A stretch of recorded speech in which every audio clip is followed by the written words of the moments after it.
Well, hi, it is day 60 of Drop 'em 78 with the Empress from Dame Fortune's Wheel Tarot. And Houston notes that she could represent any powerful woman of antiquity, and that she may represent a supreme archetype of female secular authority and political power at work on or behind the throne.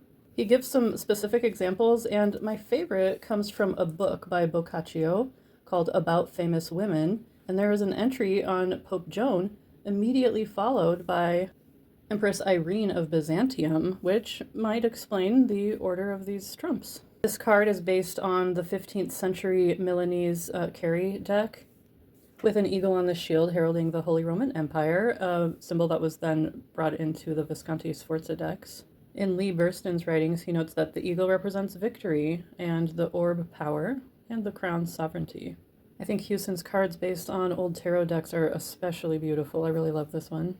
Both de Millet and Coeur de Gebelin interpret this card as a queen, and Houston draws from cartomancers from Levy on, who all have an esoteric bent, and his keyword for this card is matriarchy.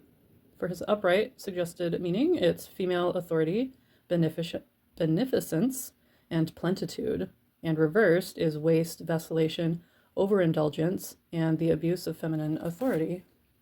He maintains all the major aspects of the TDM Empress, and for a pre-esoteric perspective, Lee Burston is a really good source, and I'm checking out one of his books here right now, and he notes that while the Empress may represent the crown itself, the Emperor is the leader of that crown or nation, which is embodied by the Empress. And similarly, he considers the Popess to represent the Church itself, the embodiment or ideal of the Church, where the Pope is the leader of the Church. And that might feel icky to us now, but that probably is in line with the symbolic meanings of the time. And his meanings for the Empress are an idealized feminine spirit, one's home, nation, or land, and nurturing protection.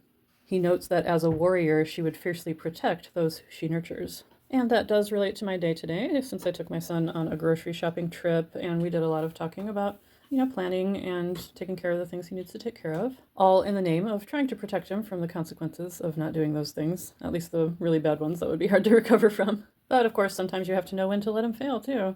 Well, that is all for today, and I'll see you tomorrow.